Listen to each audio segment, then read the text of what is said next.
Yeah. Well, alright. Hey. Well, I got up out of bed this morning feeling great with a great big Kool-Aid smile on my face. Not a single complaint. I got gas in the tank and some cash in the bank and my ass isn't late for work. So I strolled in with my arms. La muerte. Todos sabemos qué es la muerte, pero ¿realmente lo sabemos? Nadie quiere hablar de ella. Aun siendo un tema inevitable, todos la ignoramos. Y vivimos como si no existiera, como si esto no se acabara nunca. Así que, viendo este vacío que le hacemos a la pobre muerte, nos hemos propuesto conocerla un poco más a fondo, saber si existe realmente un tabú, adentrarnos en el sector y contactar con aquellos que la conocen mejor que nadie. Porque te guste más o te guste menos, seas más grande o más pequeño, más alto o más bajo, bien sabes como nosotros que la muerte es el futuro.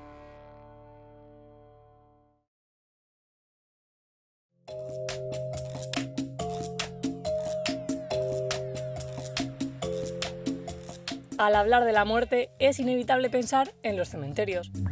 Por eso, nuestra primera parada en esta historia ha sido uno de los camposantos más importantes de nuestro país, el cementerio de Nuestra Señora de la Almudena. A lo largo de sus 120 hectáreas, que lo convierten en el más grande de Europa y en casi una ciudad, encontramos tanto tumbas de personajes famosos como las de Tierno Galván, Alberto Aguilera, Lola Flores o El Gillo, como símbolos de la historia de nuestro país, como el monumento a los caídos de la División Azul, la tapia donde tuvieron lugar fusilamientos en la Guerra Civil o la placa recordando a las 13 Rosas.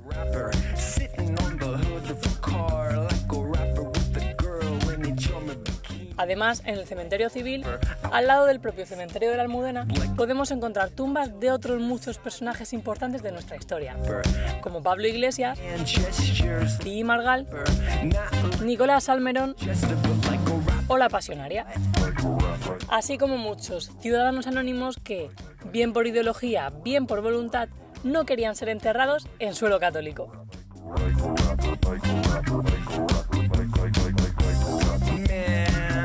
Por tanto, podríamos decir que estamos ante un museo al aire libre, al que es necesario acudir. Pero, aunque este cementerio sea el más famoso de Madrid, la capital tiene otros camposantos dignos de ser visitados.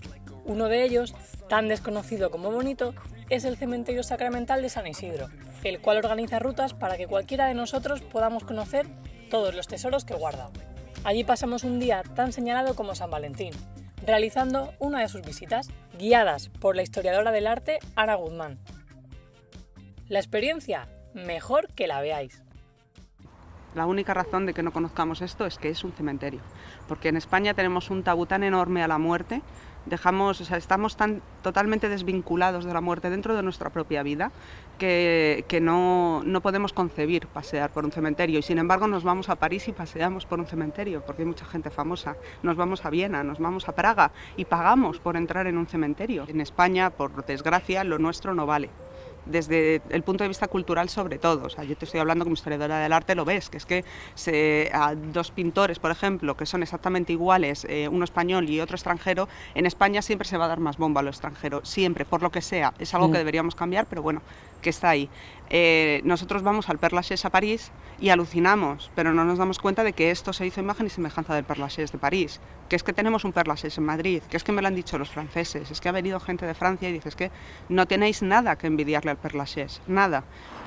Iba a ser enterrado en Atocha, en el Panteón de Hombres Ilustres, con una maravillosísima escultura de Mariano Benlliure. Se le ocurrió a Marta Sant-Mamet, que por aquel entonces dirigía un portal de internet para el recuerdo, un portal de esquelas para familiares difuntos, Pervive, y se le ocurrió a ella, llamó a todas las puertas que pudo aquí en Madrid, porque esto es algo que lleva años haciéndose en Barcelona, por ejemplo. Barcelona es pionera en el tema de las rutas por los cementerios, es la número 1.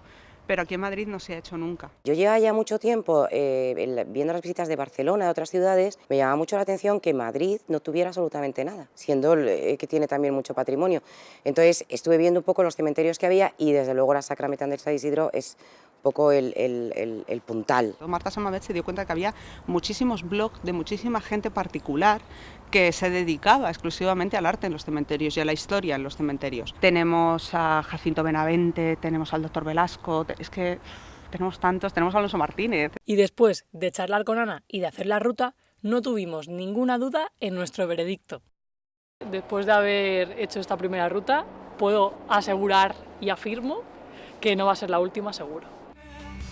Y así, después de haber conocido un trocito más de la historia de Madrid, nos dimos cuenta que los cementerios tienen mucho que contar. Marta Samavet, como hemos visto, fue una de las impulsoras de estas visitas guiadas en Madrid, pero además es escritora del cuento Cipariso, que trata las mentiras que les contamos a los niños sobre la muerte. ¿Y de aquí yace o no? Libro que habla de muchas de las curiosidades que encontramos en los cementerios. Para hablar con ella, pusimos rumbo hasta el cementerio de Torrero, en Zaragoza, donde nos contó todo esto. A ver, están haciendo visitas guiadas, pero también están haciendo otro tipo de actos. Entonces, por ejemplo, este de Torrero lleva ya mucho tiempo haciendo cosas que realmente son bastante atractivas, porque tienen una demanda increíble. La noche en negro, las famosas noches en blanco que se hacen en muchas ciudades, este es el único que tiene su noche en negro, y bueno, y organiza unas visitas a veces teatralizadas. Aquí ha habido jazz, hay una coral maravillosa también que hace conciertos. Entonces, este, por ejemplo, es uno de los que siempre está buscándose la manera y buscando la manera de que vengan. Esto enamora también, ¿eh? Los cementerios hay un punto que te engancha, es decir, son museos al aire libre. Entonces, pero en España es que tenemos, pues yo te diría, por ejemplo, a nivel escultórico que me preguntas, yo me iría a Derio, en Bilbao, porque por metro cuadrado pues yo creo que tiene una riqueza como pocos. A nivel también, claro, lógicamente San Isidro, Montjuïc tiene piezas valiosísimas. Granada tiene algunas. Diré siempre que es bueno abrir estos lugares, pero también es verdad que hay que hacerlo de una manera en la que no se pierda el respeto por la zona. Independientemente que sean sagrados o no, privados o lo que tú quieras hacer, siempre tiene que tener un respeto. O sea, lo que no puede ser es que ese diamante en bruto de repente se convierta en autobuses que entran aquí. Si se garantiza que puede haber una convivencia de la gente que está visitando a sus familias o haciendo una inhumación o lo que sea, y gente que está paseando simplemente con un guía o sin guía, si hay un entendimiento ahí, yo no creo que haya ningún problema.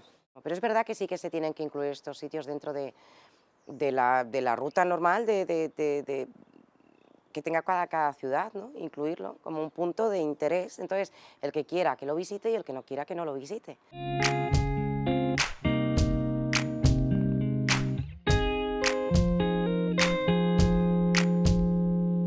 Después de nuestro viaje por tierras aragonesas, nos tocó volver a Madrid, con una imagen de los cementerios muy diferente. Y es que estos lugares guardan historias llenas de secretos y curiosidades. Y si alguien sabe la cantidad de páginas que podemos escribir en torno a la muerte, esos son los periodistas y escritores Jesús Pozo y Nieves con Costrina. Nieves es autora, entre otros, de Polvo eres o Polvo eres 2, libros que recopilan muchas anécdotas desconocidas de los cadáveres más famosos. Mientras que entre las publicaciones de Jesús encontramos De Cuerpo Presente, un libro donde se conoce en profundidad al gremio de los sepultureros. Pero además de haber escrito sobre el tema párrafos y párrafos, desde hace 18 años son respectivamente director y redactora jefe de la revista Adiós Cultural. Después de charlar con ellos, ya sabemos que la muerte es de todo menos aburrida. La revista surge pues llamándonos desde la empresa mixta a nosotros, que estábamos en el paro. A mí nunca se me hubiera ocurrido meterme a escritora de esos temas. La primera impresión que tuvimos que era muy complicada de hacer, no sabíamos nada del sector funerario, no sabíamos nada de la muerte realmente, como la mayoría de la gente. El tema de la cabecera lo solucionamos rápidamente con una tormenta de ideas, dándonos cuenta que no podíamos poner el ataúd, ni el féretro, ni revista funeraria, que ya existía una además, ni nada que tuviera relación con el sector explícitamente.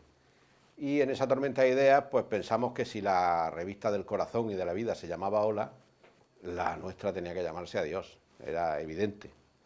Y eso ya era una declaración de intenciones de que a la muerte hay que acercarse con naturalidad, pero con cierto sentido del humor, porque si no es imposible. Siempre queda algo que contar, siempre.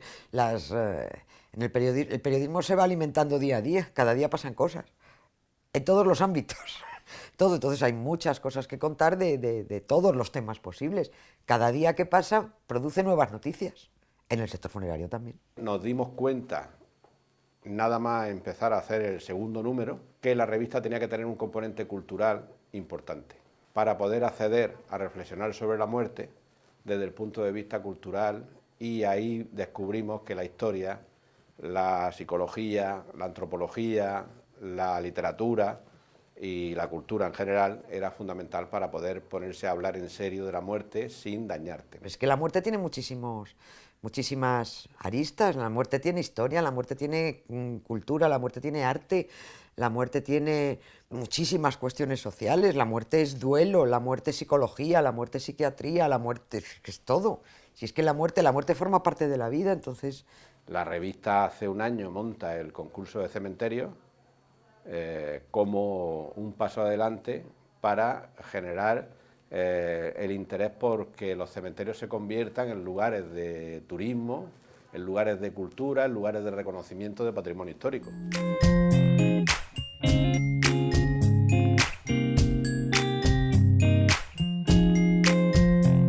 Es una cuestión evidentemente cultural y de que la gente pierda el miedo a hablar de la muerte. ¿Cómo empieza todo esto a cambiar? Pues evidentemente como todo, desde la educación. Morirte no te convierte en buena persona. Te mueres y te mueres. Lo único que haces es morirte. Se mueren los buenos, los malos, los guapos, los feos. A la gente hay que alabarla por lo que ha hecho bien. Pero vamos, aquí todos cuando nos morimos hemos hecho bien y hemos hecho mal. Entonces hay veces que yo veo que dice, pues se ha muerto tal, esto, lo otro, y todos, venga alabanzas. Digo, pero serán cínicos todos los que salen hablando de las alabanzas y solo tienes que irte unos años atrás antes de que se muriera y ver cómo lo ponían o lo que ha hecho, tal, ¿no? Pero gente, somos tremendos, los humanos somos tremendos. O sea, no tiene absolutamente nada que ver el sector funerario de hace 17 años con el sector funerario de ahora, tanto a nivel de cómo funcionan las empresas y a nivel de cómo el público, el ciudadano y el lector ve el sector funerario desde su posición, ¿no? Ha cambiado una barbaridad. Hombre, el sector ha evolucionado mucho. España tiene unos servicios funerarios muy modernos, hay un sector liberalizado, tiene unos servicios funerarios extraordinarios, de los mejores del mundo, ¿eh? Yo creo que el sector va hacia la normalización y hacia un modo de ver centroeuropeo, donde, por ejemplo, los duelos puedan ser una semana, el velatorio puede ser una semana, como pasa en Holanda, y donde van los niños a los velatorios y no pasa nada, y hay guarderías en los cementerios y los tanatorios. Pero, ¿de qué manera evoluciona un sector como el funerario? Para responder a esta pregunta, hemos querido hablar con profesionales del sector. Entre ellos, Vicente Díaz Pedraza, especialista en marketing funerario, y José Vicente Aparicio, subdirector general de Funespaña, una de las empresas referentes del sector que gestiona más de 130 tanatorios y 44 cementerios. Y esto fue lo que nos contaron. Marketing es satisfacer necesidades de las personas, se ocupa de eso, y en concreto en el tema funerario sería satisfacer una necesidad ancestral que sentimos los seres humanos desde lejos en el tiempo. El sector en general ha estado viviendo a espaldas de las necesidades y de la evolución social. Creo que podríamos decir que estamos mucho más atrasados, o se ha estado en las empresas mucho más atrasado que la propia sociedad en cuanto a evolución y asimilación de conceptos, y concretamente el de la muerte. Y nos queda ahora una labor importante, que es ponernos al día, es ponernos las pilas y es empezar a ofrecer a la sociedad lo que la gente hoy en día necesita a la hora de un fallecimiento. El sector funerario es un sector que tiene que evolucionar con la sociedad a la que presta sus servicios. Lo que queremos es cambiar nuestra misión por ayudar a las familias a superar la crisis emocional producida por un fallecimiento. Se está tratando de darle esa vuelta a, más que hundirnos en un pozo, Se trata de hacerle un homenaje, ser más como un homenaje, que todos participemos de los recuerdos vividos con la persona, de vivir ese momento de otra manera, con más ilusión, podría decir, con más perspectiva de futuro. Entonces es cambiar, como normalmente ya decimos, sustituir lo que es el entierro clásico por el homenaje a una vida, que lleva incluido la parte de tanto sanitaria como de traslado de un fallecido, ¿no? ¿Qué es un homenaje a la vida? De los que nosotros hoy en día estamos probando. Pues un homenaje a la vida es una mezcla de las nuevas tecnologías que existen, de los audiovisuales, es generar un audiovisual que resuma la historia de una persona. Es, digamos, usar lo más innovador aplicado a un sector tan tradicional y antiguo. O sea, la gente lo que quiere es que en estos homenajes, en estas despedidas, se personalice a tope y que pueda elegir cualquiera de los elementos y que no sean los elementos que hasta ahora, clásicos, que hasta ahora se le ofrecían a una familia. Antes era, sobre todo la ceremonia religiosa, era el sacerdote el que oficiaba y él cumplía los pasos y tú eres un espectador. Ahora la familia quiere participar, por ejemplo, es un proceso que sí se puede decir que nos estamos haciendo un poco anglosajones en el concepto funerario. Uno de los objetivos que nosotros tenemos es que la muerte se normalice entre la sociedad. Es una de nuestras misiones también. ¿Por qué? Pues porque es algo que no podemos evitar. Es decir, si precisamente hay algo cierto en esta vida es que todo el mundo, todos los que nacen, llega un momento en que tienen que desaparecer. Pero si ha habido un cambio que se ha notado en el sector funerario, ese ha sido el de la proliferación de los tanatorios, que han hecho que saquemos la muerte fuera de casa. Para saber más de estos lugares, cogimos el coche y visitamos el tanatorio de la M30, uno de los principales de Madrid. Hablamos con el responsable de compras, Manuel Sanz, y vimos de primera mano cómo funcionan. Esto es una empresa como otra cualquiera, es una empresa de servicios que nos dedicamos al mundo funerario, pero es una empresa de servicios. Y no había una tradición en España del uso de tanatorios. Este fue el primer tanatorio como tal que hubo. Y claro, fue un cambio. Al principio no estaba lleno.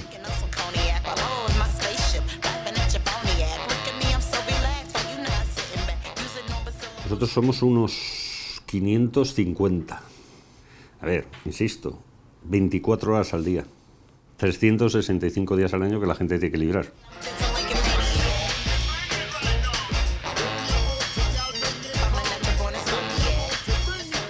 Hola. Hola, ¿Cuál es tu nombre? Patricia. ¿Y cuánto tiempo llevas trabajando aquí? 9 años y medio. Me gusta mi trabajo. Todos los días son personas diferentes, distintas, con diferentes problemas. Aparte de camarera, también somos psicólogas. ¿Y alguna vez ha habido alguna situación curiosa con...?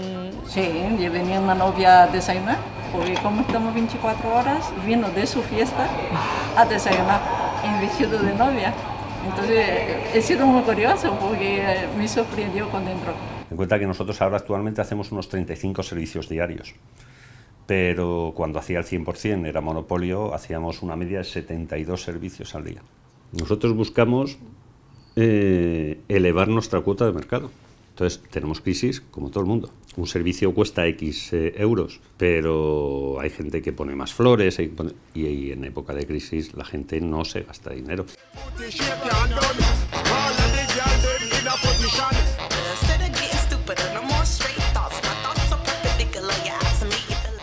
Yo recuerdo ese día, el 11M, yo estaba en casa preparándome para venir y empezó todo, ¿no? Pues aquí a las 10 ya había, a las 9:30 se planteó una especie de reuniones con el ayuntamiento también, para ver cómo se iba a actuar, dónde se iban a poner las cosas, etc. La gente empezó a llegar a las 10:30, gente que no le habían llamado a trabajar, a decir, oye, ha pasado esto, yo estoy a disposición. Con el paso de los días, sí es cierto que todos echamos en falta un reconocimiento más a nuestro trabajo. Se reconoció mucho a los ambulantes, o sea, todo el tema del SAMUR, a los psicólogos, etc. pero no se hablaba de los funerarios.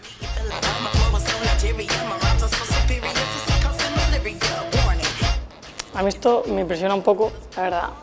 Parece que no, pero entrar a una sala donde son todo ataúdes, pues da un poco de yuyu, pero todo es todo psicológico. Yo creo que no se valora lo que se hace, el servicio que se da. O sea, en este sector, en esta empresa, existe gente muy preparada para evitar que las familias sufran en estos momentos.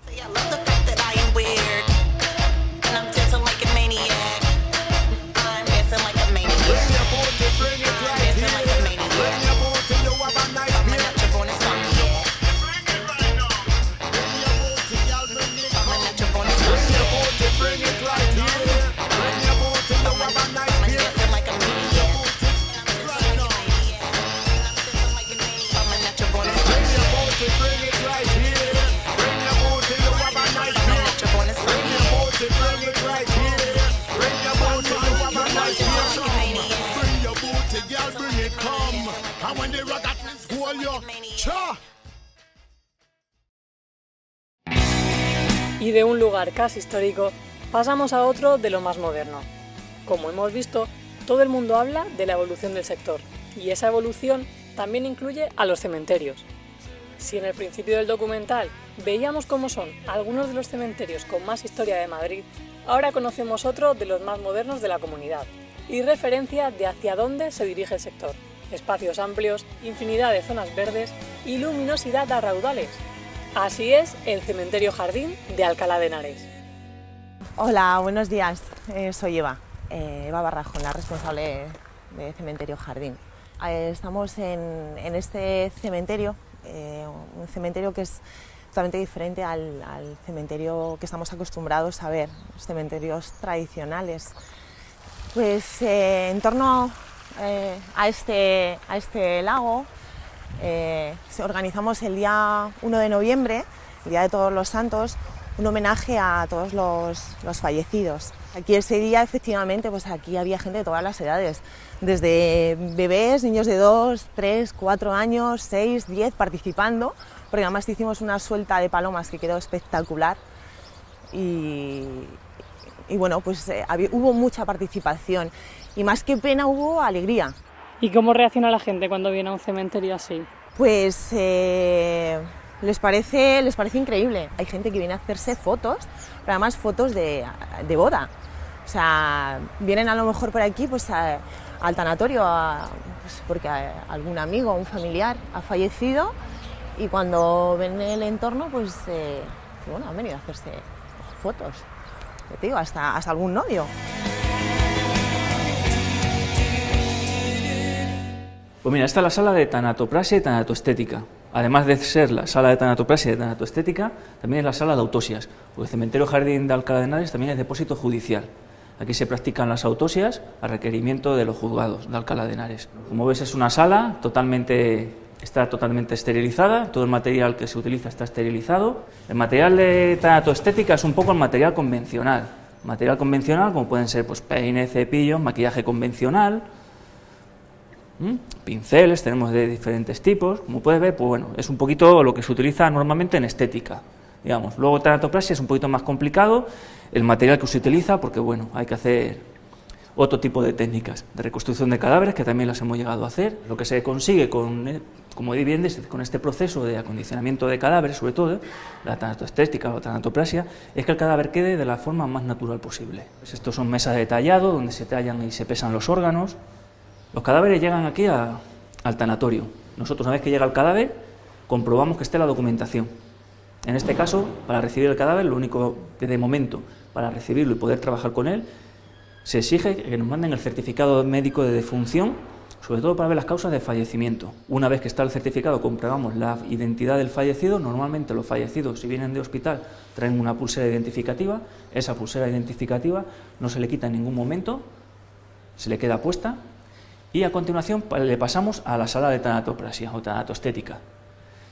Si lo requiere, se lava el cuerpo, si no lo requiere, pues no se lava. En el caso de los varones, se les afeita. Y a continuación, pues bueno, lo que se va consiguiendo es adecentando el cuerpo de la mejor manera posible, como te dije antes, para que la familia tenga un buen recuerdo de él. Y una vez ya está vestido, ya está maquillado, ya está preparado, se le pasa a los túmulos. El túmulo es donde la familia lo va a velar. Cuando yo empecé a trabajar en la funeraria, llegabas a los domicilios y la mayoría de los cadáveres ni se acondicionaban. Se adecentaban, pero no se acondicionaban. Y como te digo, valía casi un poco todo. Ha mejorado bastante la calidad de los servicios y sobre todo la exposición de los cadáveres en las familias y todo lo que es el mundo funerario. Creo que ha evolucionado bastante, como te digo, para bien. Estos son cámaras frigoríficas que se utilizan tanto para conservación de cadáveres como para cadáveres judiciales a los que hay que autopsiar. Viene el cadáver, se introduce en la cámara y se queda en conservación. Luego estas cámaras que ves aquí, a este lado, ya son cámaras para los cadáveres judiciales. Ese cadáver se le practicará la autopsia mañana.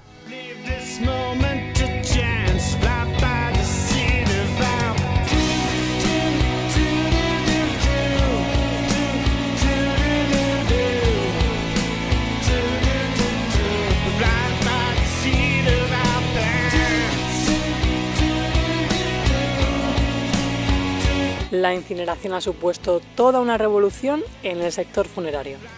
Encontramos urnas que bien podrían ser objetos de decoración. Y hornos con la última de las tecnologías.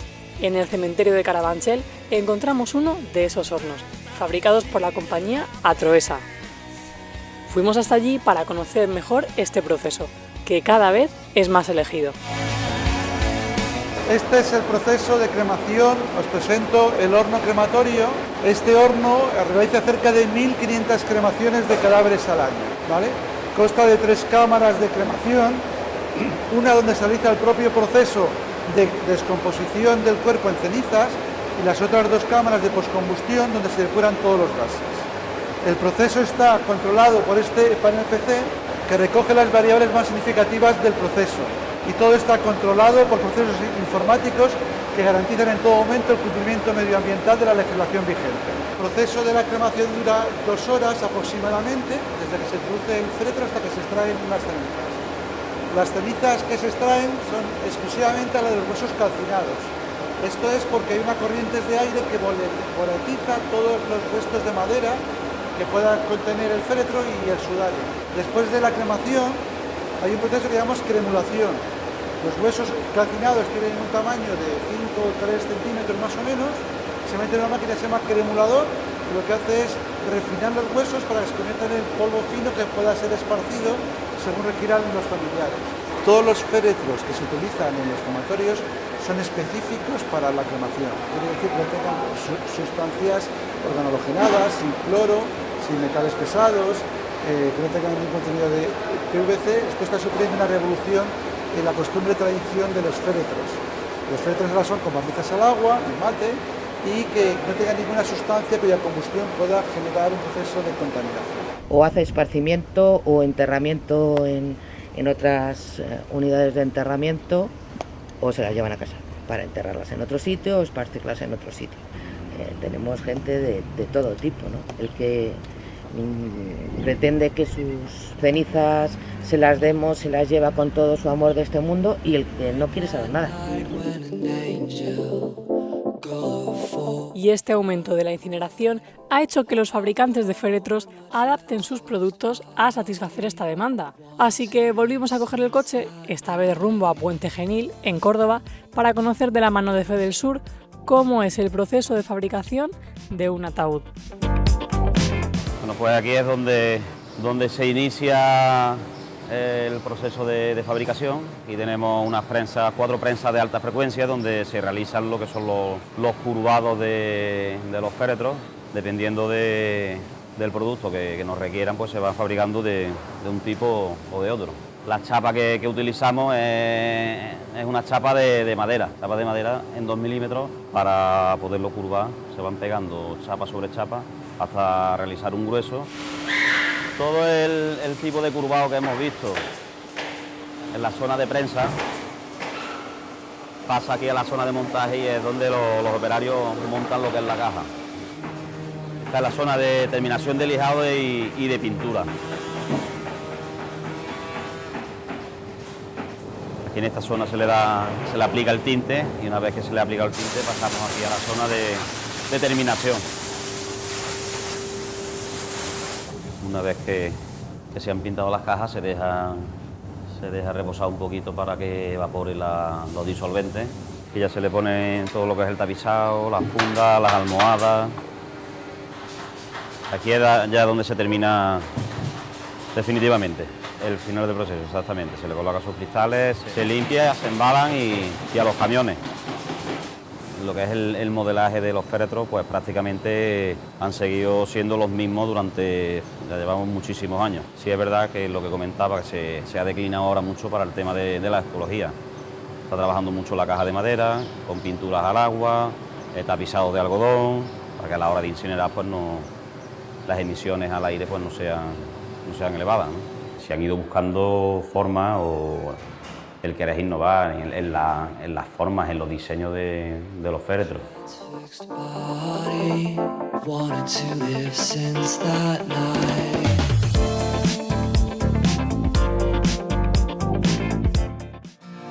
Y con el aumento de la incineración, también encontramos empresas que nos proponen nuevas formas para esparcir las cenizas. Es el caso de Yatri. Juan Antonio González, CEO de esta empresa, nos cuenta qué es lo que hacen.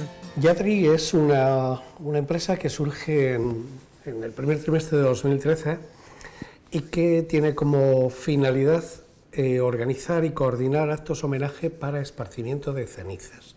¿Para qué? Pues para conseguir que el último recuerdo sobre esa persona sea lo más agradable posible. Se utilizan medios que habitualmente en la vida de una persona no se utilizan de una forma normal, ¿no? Que son embarcaciones de vela y helicópteros. Pueden ir desde el patrón y una persona que se ha dado algún caso hasta la embarcación más grande, que son las goletas, que son hasta 60 personas. Ya podemos incluir músicos, si quieren una ceremonia religiosa, un sacerdote, hasta que llega el momento, digamos, más importante, que es cuando se decide o bien esparcir las cenizas o en una urna ecológica de sal poderla tirar en el agua. Se puede grabar, se puede hacer en streaming también. ¿Para qué? Pues porque a quien no le ha pasado alguna vez que te avisan, bueno, pues ha fallecido tal persona y tal, y te pilla fuera a muchos kilómetros, ¿no? Entonces, un cámara va grabando, o una cámara va grabando esos momentos del homenaje y se puede seguir desde cualquier parte del mundo a través de este medio. La despedida de un ser querido siempre será algo serio y doloroso. Pues vamos a quitarle un poquito de dolor y vamos a hacerle que quien lo tenga que recordar sea más bonito. El cumplir la última voluntad de alguien creo que es algo que nos da valor a los demás. Además de los homenajes, las incineraciones traen consigo otras soluciones para las cenizas de nuestro ser querido.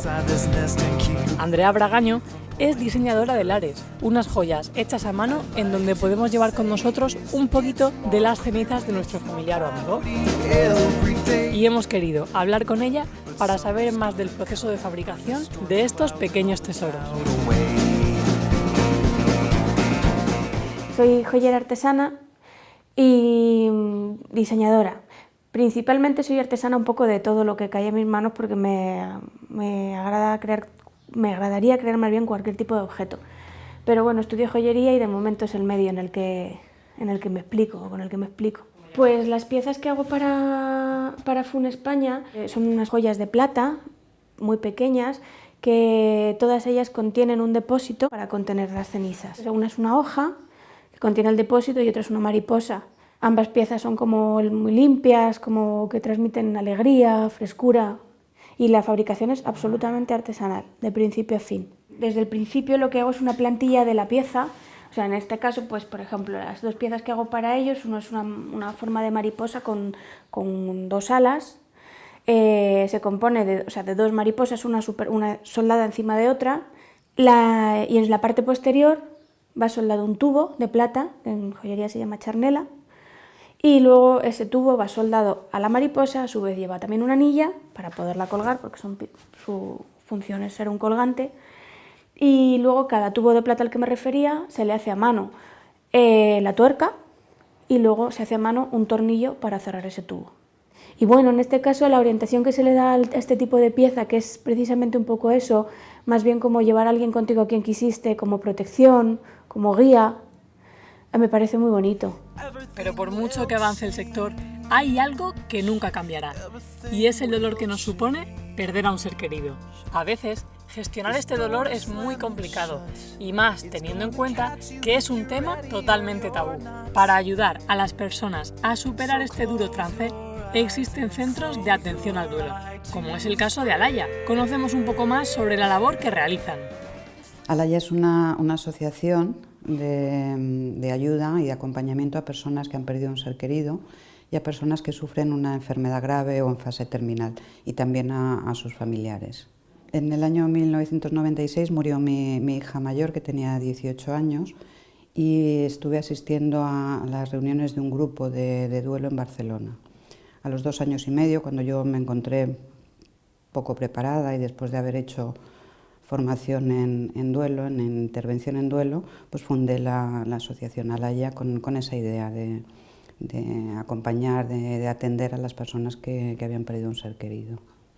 Bueno, pues mi hija tuvo cáncer en el año 2007 y falleció en el año 2008. Se llamaba Irene, tenía 11 años, y en el hospital en La Paz pues había una psicóloga en una asociación que se llamaba Asion.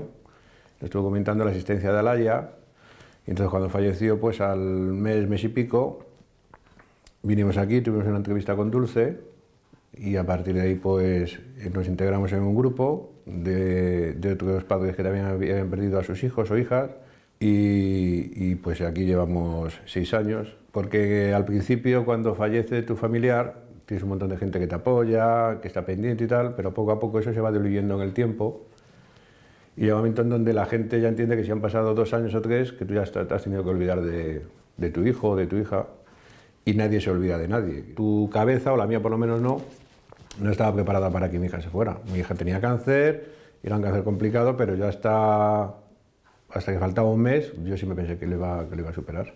Entonces yo supongo que es que no quieres ver las cosas. La sociedad lo que quiere es eso, que te recuperes lo antes posible. Hay mucha presión para estar en recuperación rápida y volver enseguida a la actividad normal, a trabajar, a ocuparse de los demás, cuando la persona no está preparada, necesita su tiempo, y cuando no se trata además de olvidar al ser querido que has perdido, sino aprender a vivir con su ausencia, con su pérdida, y teniéndolo siempre en el recuerdo. Que en un periodo, en mi opinión, corto, la gente da por hecho que tú ya estás.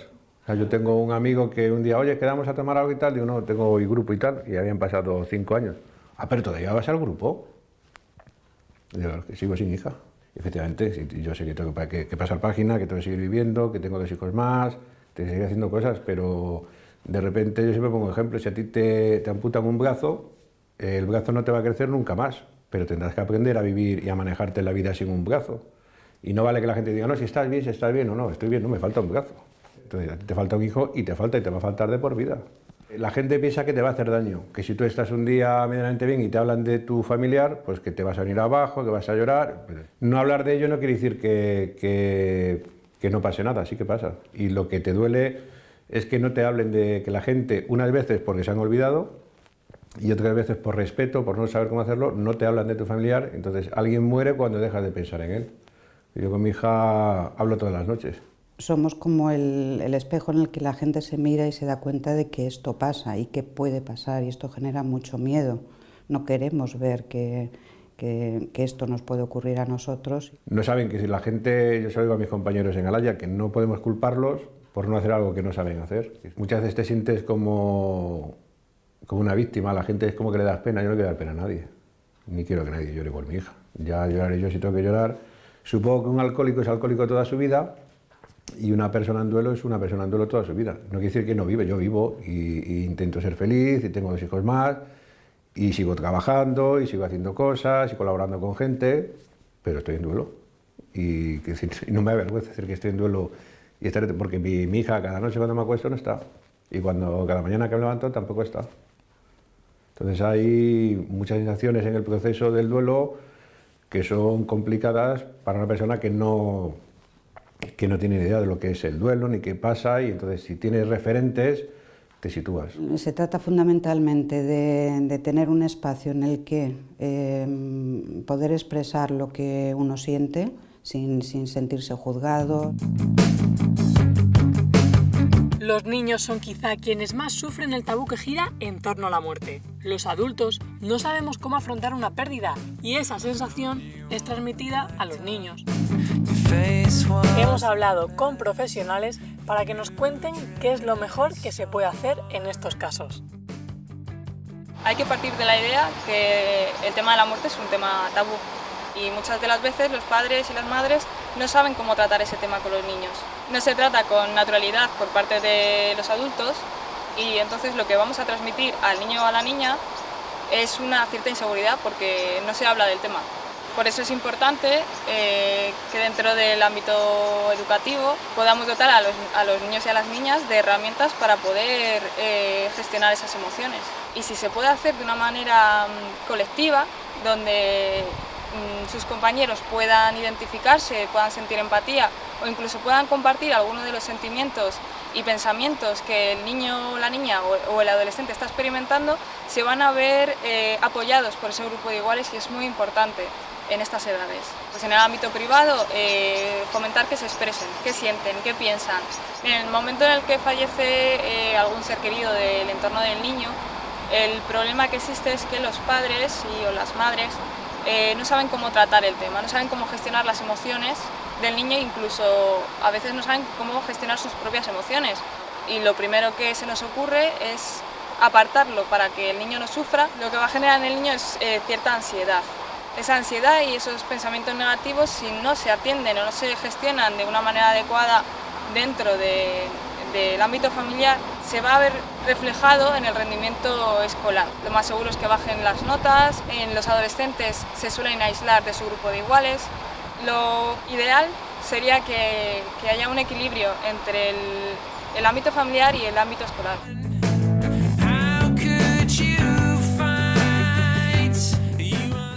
Primero hay una razón de desconocimiento, de ignorancia, pensando que los niños lo van a vivir con más sufrimiento que los adultos, ¿vale? Que es una idea equivocada, porque los niños nos demuestran que lo viven con más naturalidad. Nadie sabe qué pasa cuando las personas se mueren. No sabemos si se van a algún sitio, si no se van a algún sitio. Lo segundo es que eso nos permite imaginar lo que queramos o creer lo que queramos, porque lo que yo crea nadie me lo puede desmentir, ¿no? Mientras yo no intente convencer a otro de esas creencias. Por tanto, ¿qué es lo más importante? ¿Qué es lo que crees tú? Esa es la pregunta al niño. Entonces el niño se siente libre de estar en su imaginación y en su fantasía para poder decidir dónde se ha ido esa persona, porque sí que necesitan colocarlos en algún lugar. Pero sí que es cierto que cuando a los niños se les da la oportunidad de despedirse, es como nosotros, ¿no? O sea, si cerramos una puerta, podemos abrir la otra, pero si no, todo se queda como pendiente. Entonces es de una manera y en su lenguaje y a su nivel, esta persona se ha muerto, quiere decir que no la vamos a volver a ver, vamos a hacer un ritual para decirle adiós, ¿tú quieres participar? Depende de la edad que tenga el niño, pero a partir de los 3 años se le puede preguntar. Entonces, ¿qué es un ritual? ¿Qué es un enterramiento? ¿Qué es un tanatorio? Los niños no lo saben. Se le puede hacer un acercamiento emocional, ¿no? Mira, lo que te vas a encontrar allí va a ser pues personas que van a estar llorando, personas que van a ir vestidas de oscuro, la persona que está muerta estará en tal sitio, podemos verla o no, lo que tú elijas, ¿vale? Siempre darle la opción. Y los niños tienen la capacidad y la inteligencia emocional para decidir si quieren ir o no. Siempre 2 adultos a su cargo, porque a lo mejor el niño se ha atrevido y cuando está allí la situación le viene grande y puede decir, quiero irme a casa. Entonces el adulto lo acompaña a casa, pero se le ha dado la oportunidad de la despedida. Yo quiero pensar que hay una evolución, yo llevo trabajando muchos años en el tema y sí que veo una evolución. Ahora, por ejemplo, cuando sucede un evento trágico en alguna escuela, muchas veces me llaman, ¿qué hacemos con los niños? ¿Podéis hablar con la madre? Eso hace 10 años a nadie se le hubiera ocurrido. Y luego empiezan algunas personas con un poquito más de conciencia a llevar a los niños al funeral, aunque la mayoría deciden por ellos mismos que los niños no tienen que ver esas cosas. Así que después de haber conocido desde dentro el sector, haber hablado con sus profesionales y haber visto hacia dónde se dirige, podemos decir con más seguridad que nunca que la muerte es el futuro.